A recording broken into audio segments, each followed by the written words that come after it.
Hey everybody, welcome back to the channel. Um, I've started getting hints of a change in relationships between people at the level of organic energy, at the level of the masculine and the feminine. So not necessarily talking about men and women, but talking about essential energy of electricity and magnetism. Okay. And then at a different point on the fractal, I was shown couples and relationships coming together. And I was given the words trust or lust. So that's the seed. That's what came in yesterday.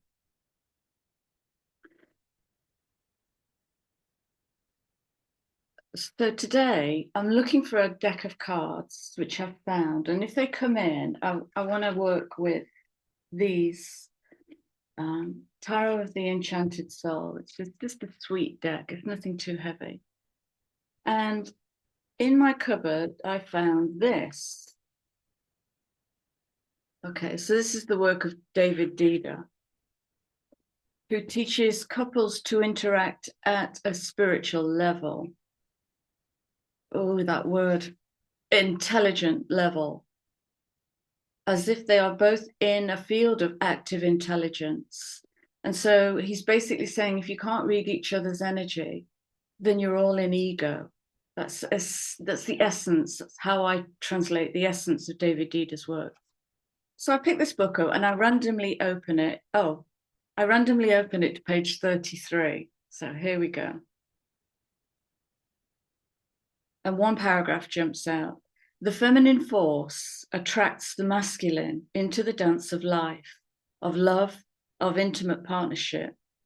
Therefore, if his woman becomes New York bossy or sharp, or withdraws her feminine energy in any way, a man suddenly feels trapped. He has left his realm of possibility in the feminine and has committed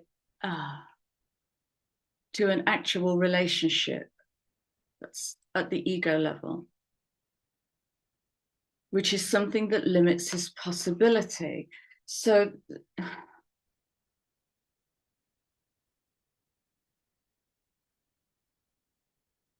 let me see if I can recall it's coming in.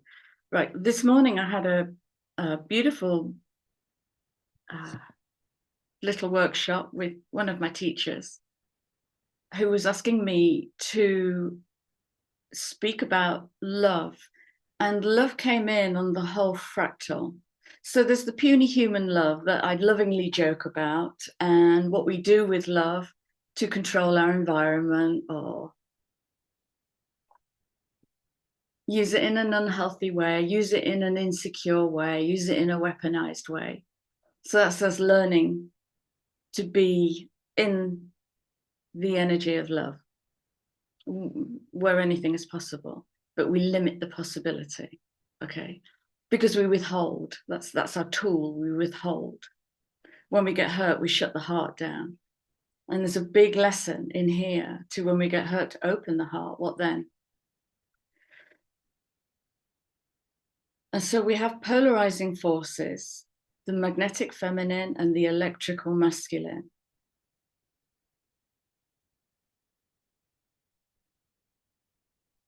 And what this is saying to me is actually they can't create without one another. It is a symbiotic relationship. And so love started to show itself to me at both ends of the polarity that I've explored. So the mind can conceive.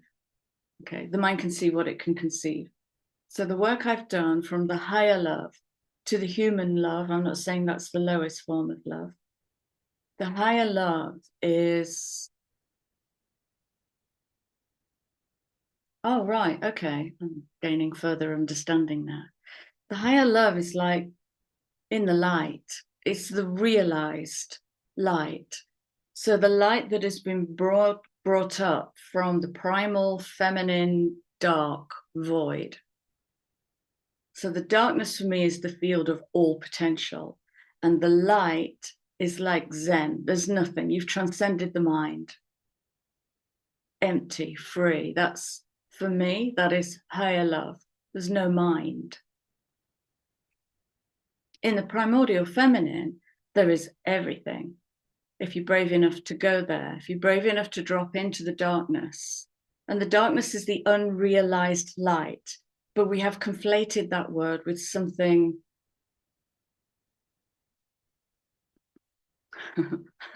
what? Ungodly, unholy, unbeautiful, unwise. Okay. So that's the premise, and I have no idea what's going to, thank you.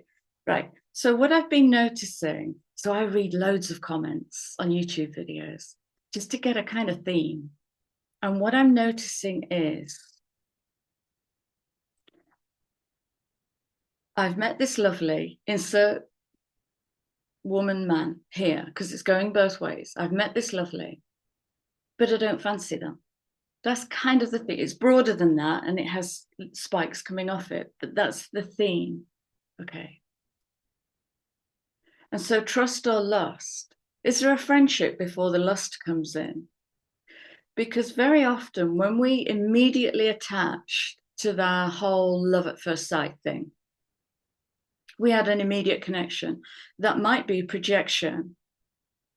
It might be a lot of things. I don't want to overcomplicate this, but commonly it can be an idealized projection of what you need to complete you, the missing part. And that gets projected. And you've heard me talk about the projecting hand that will cover up the person. So the person here, the real person is here, standing behind your projecting hand. So we either project an ideal and they tick the boxes, or we project a wound. And in that projecting hand, we're forced to look at that thing that we haven't yet dealt with. Relationships are beautifully complex, and they are work rooms. There's opportunity in both to do work, but at an adult level, at a level of realization. And so, yeah, I think this is Pluto speaking to Aquarius. Okay, the house of people, and people are in relationship with one another, with everything, with their environment, their beliefs and values, all sorts. Okay, so staying open. I've gone to the double deck of the mystical shaman and the shaman oracle. And this card flew out and balanced itself on the arm of my chair. It didn't want to fall, and it didn't want to make it to the table. Okay. So this is screaming new blueprint for relationship. And what if we call this the what if? So two people meeting might elicit an immediate romantic idealized vision. That's the old programming that teaches you that that completes me, ergo is perfect.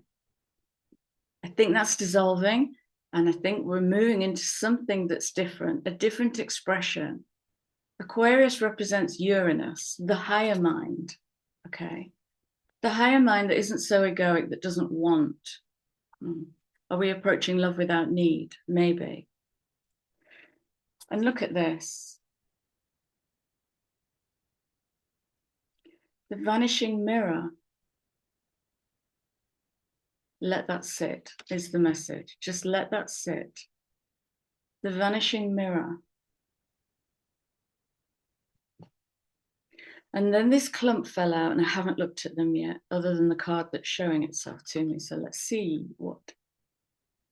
So we have the child, which talks to the mirror projection. It might talk to the wounded projection, or it might talk to two people mirroring the same childhood wounds and forming a trauma bond. Yeah, it's like the whole gamut of romantic relationship is being challenged. Is that it? That's it. That lands. That really lands. So we have the child. But the child is coming in on that mystical 7 that wants to fuse light into matter, the masculine and the feminine. That's at the 34. It's the 3-4. Oh, it's gorgeous. And what if? Into a new spiral. Wow. Into a new spiral.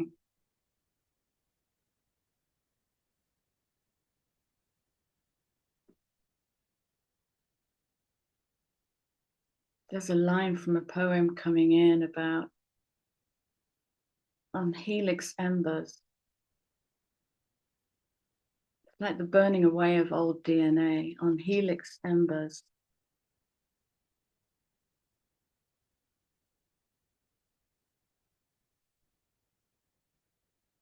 And that's coming in on that 50. That is higher mind.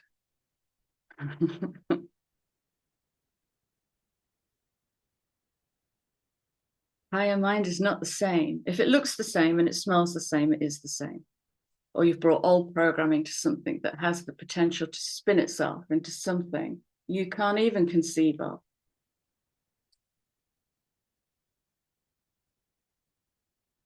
These amazing numbers. 3, the blueprint, the arrow. What is my essence is coming in with that. And what is my essence? And what was my essence? No, forget that.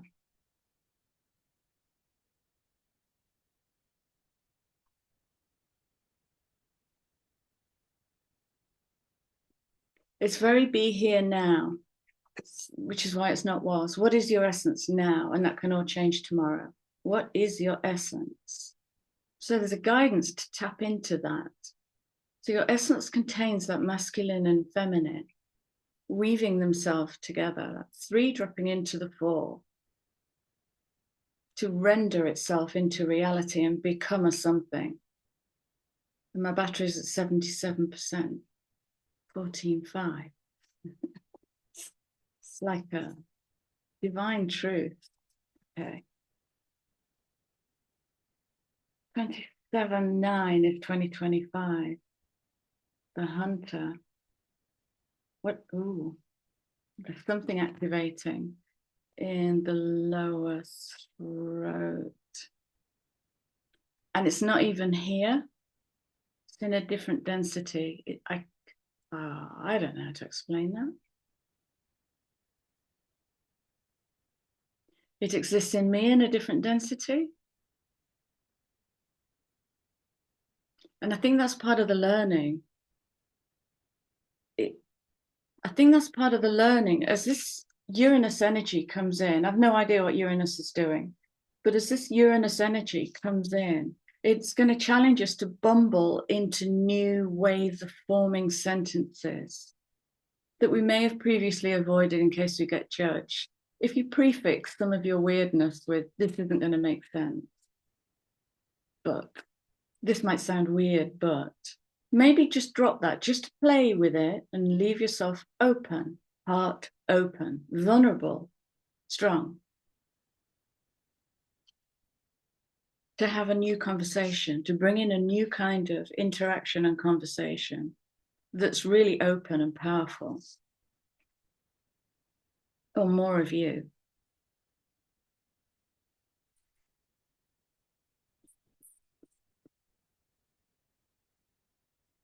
Hmm.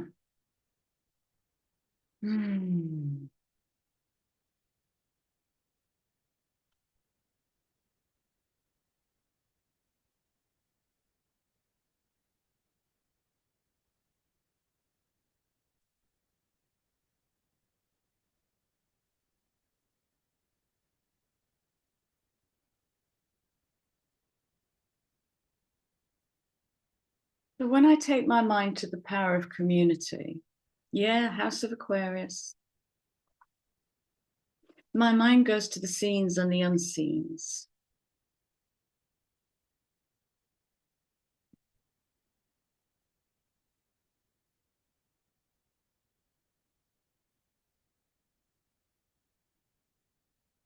Maybe my mind goes to the Akash.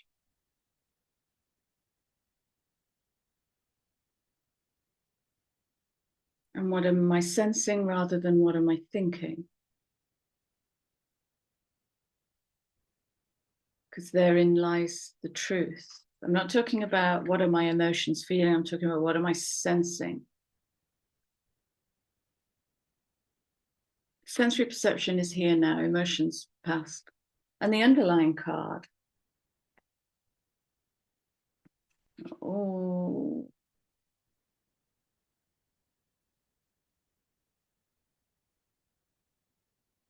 there's that, it's like a pulse. And I can't track it. It's like one of those runaway itches, but I can feel it's a very definite pulse. The underlying card is the Feast of Plenty.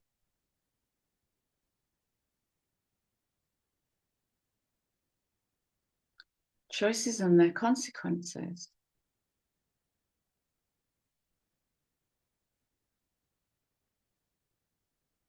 There's so much coming in here. Donald Trump is coming in. I use Donald Trump as an example when I talk about when people show you who they are, believe them. And he's a beautiful clown on a podium. He is the hollow politician showing himself. He's even got clown hair, so I can see him. There's a kind of honesty in there. I don't make myself trust him because that's what the Vox Pop tells me to do. I use my sensory perception. And thank you for the honesty of exposing yourself as a hollow politician. Puppet, I don't know much about him. I don't need to, that's what I'm saying. My ego doesn't need to learn the book on Donald Trump. My sensory perception can look at him and evaluate and be open to that changing moment to moment. And my truth might be different to the collective truth. So here we are, back in the house of Aquarius. Okay.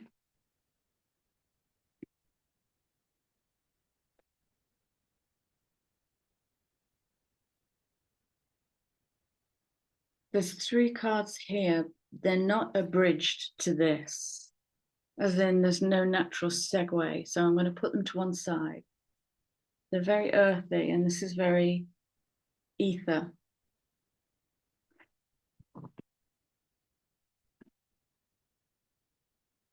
I kind of want to go here, actually. I'm going to go here next. And if anybody's interested, I'll go show you this because this deck is amazing. So this is the deck, the Talisman Oracle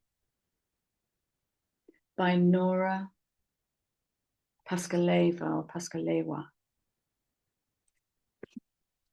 And in this deck, you get, sorry, I'll show you, you get this little envelope of tracing paper.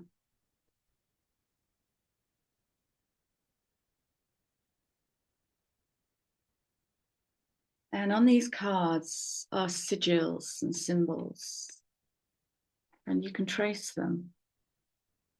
If you're into spell casting or building altars, it's gorgeous, really gorgeous. Right, so I've shown you that.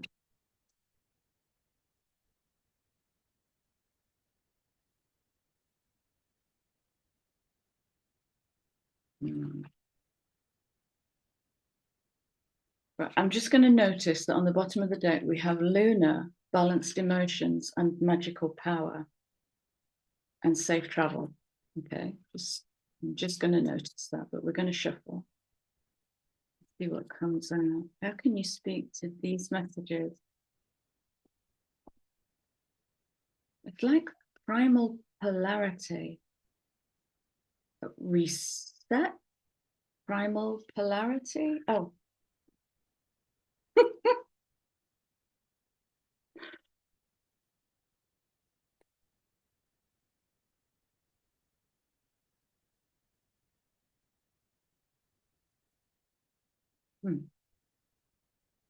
really need to talk to that, do I?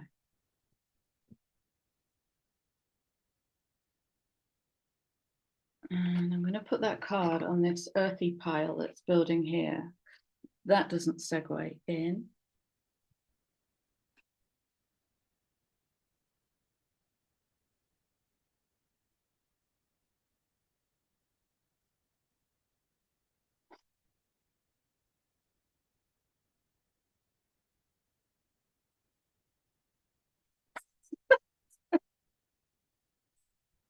Right. This is the underlying story. Okay.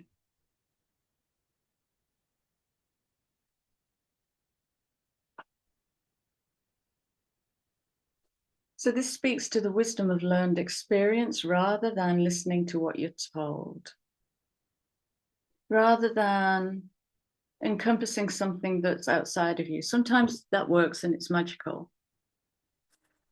You know, the field serves in many mystical ways. And your experience is different to someone else's experience. And that's what creates difference and uniqueness and complexity. That's what builds a far more interesting tapestry than everybody having the same experience. If they want to belong or fit in.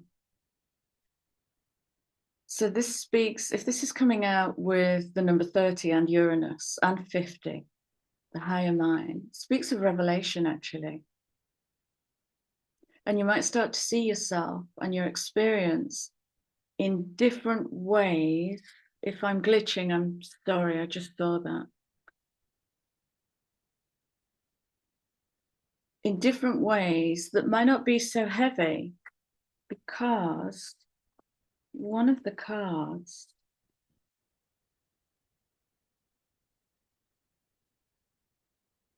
is to cast away negativity. So where your mind might go to the past, to maybe a past negative conclusion.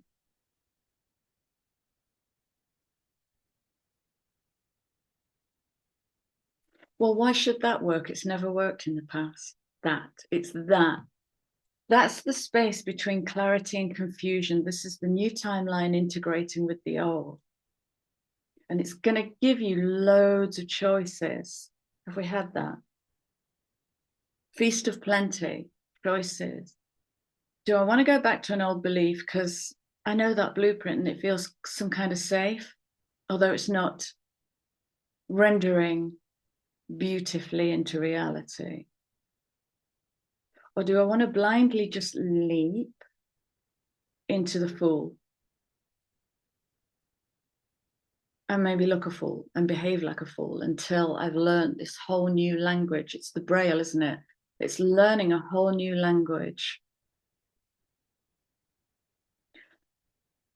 And I haven't checked it. I believe from memory, Christelle tells me it is the year of the snake this year. Yeah, baby. Yeah, baby. Deep healing, wisdom, primal, kundalini. And look what we have. You saw me shuffle the cards. A balanced emotion can be used as an alchemical force. An emotion that's out of balance will pull energy away from your sun, your source. A balanced emotion is energy waiting to be used. A balanced emotion is when the owl has had its way and the wisdom has been squeezed out of the experience, dissolving that pull, that emotional pull. Luna again. And what is hidden? What is hidden in your water? Or what is hidden in your wisdom?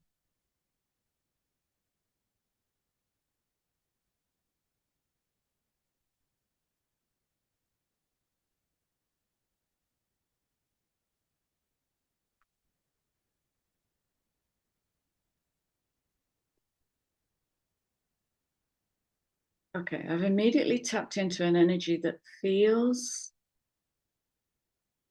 electric, active, feels active. And it's running right through the central core. And it's bringing in a polarity as a question. Does she bring all that she is? Or does she not? Or does she hide? And it's a nervous feeling, active. It's a nervous feeling. Does she bring all that she is? Or does she hide? When I say she, I'm not talking about women, but you know that by now, don't you? Willpower. I can't believe this. I was talking about Apis just the other day. Okay.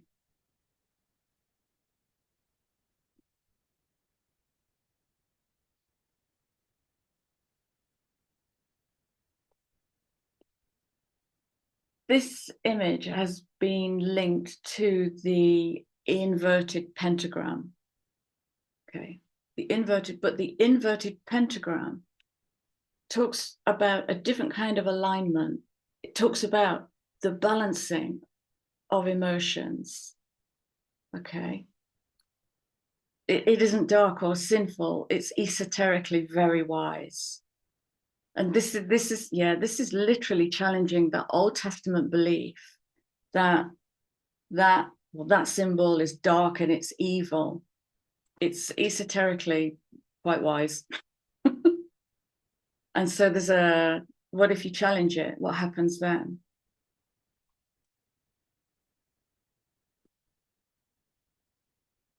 It's just power. It's just energy, magical energy. It's that beautiful seven energy, that mystical energy, dancing in the void, and it can be used in a positive way and in a negative way, both, and both are true. And there's a strange kind of balance in that as well, lest we judge and give energy to what we're judging.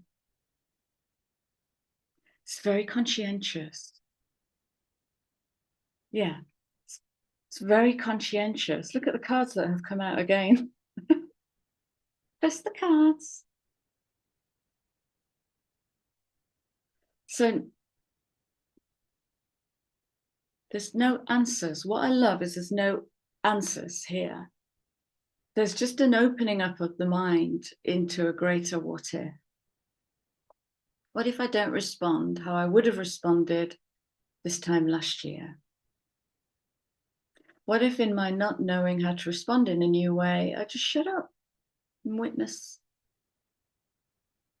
and listen to my body and notice what's going on, and then notice for any radical inclusion, what's happening around me in this moment of time.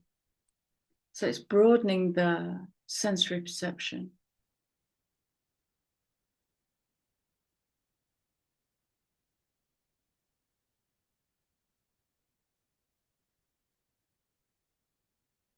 I wish I'd written down that title I came up with.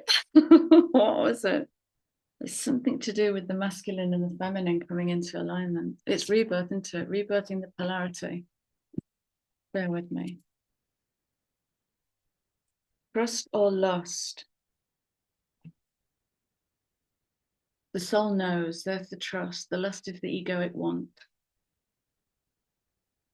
Rebirth. Polarity. Mask them. And we're going to wrap this up pretty sharpish with the enchanted soul. Not really feeling these now, but let's see. Wow.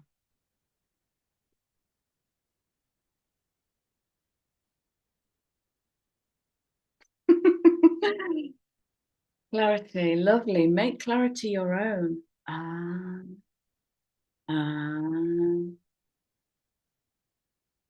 But that doesn't make sense. That's my clarity.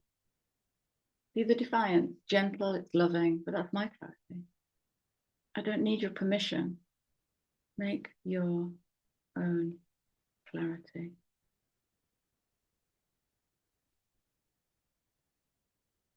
Ace of Swords, communication, clarity, breakthrough, truth, focus, justice.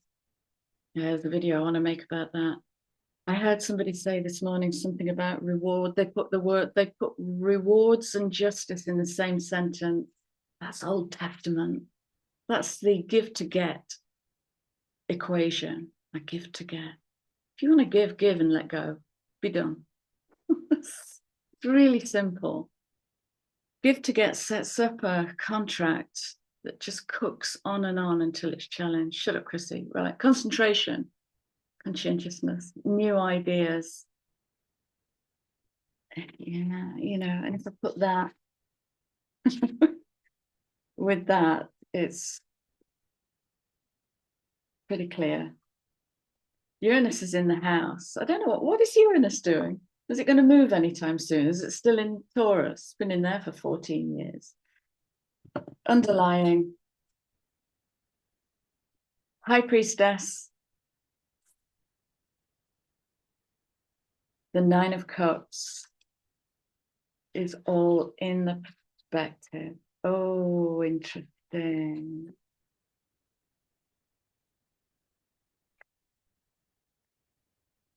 Yeah, perspective. Reflection and insight. Limbo, sacrifice, or surrender. Enlightenment, or delay. So, letting go of that negative charge. Yeah, Nine of Cups. Well, that hasn't worked before. Why would it work now? Oh, that's going to work now. We're working with some amazing energies. That's going to work now. It doesn't matter if it doesn't work. I'm playing. So a real challenge to find new narratives and observe a new relationship within yourself between the masculine and the feminine. The masculine needs the feminine to create. That's how he plugs into God. Feminine is the God mind, the field of all potential.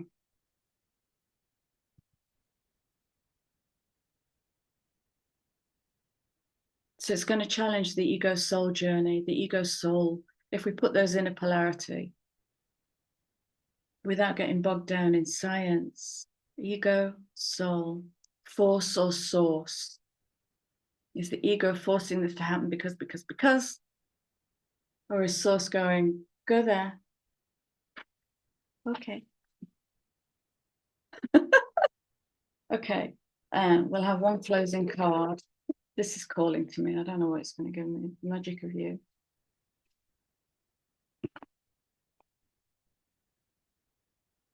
By Fiona Horn. And let's have one closing card, please.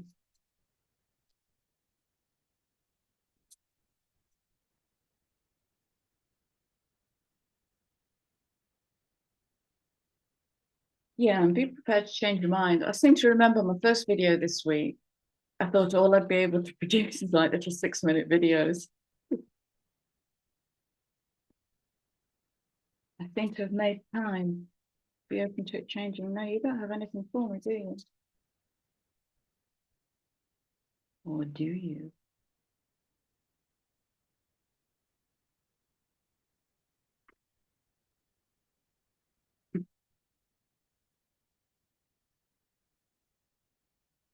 Let chance play its creative role in your life.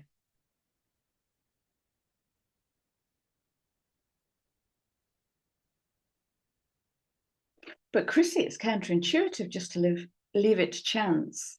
That's what we've been taught. Is that true? Wisdom, Owl, High Priestess. What is the evidence? Have you left stuff to chance before, and is it just mysteriously worked out? Beautiful. And that is it. It's been lovely to join you again. And welcome new subscribers. If you're returning, welcome back. Drop me a like, share, subscribe, whatever. And I look forward to seeing you all soon. Take care.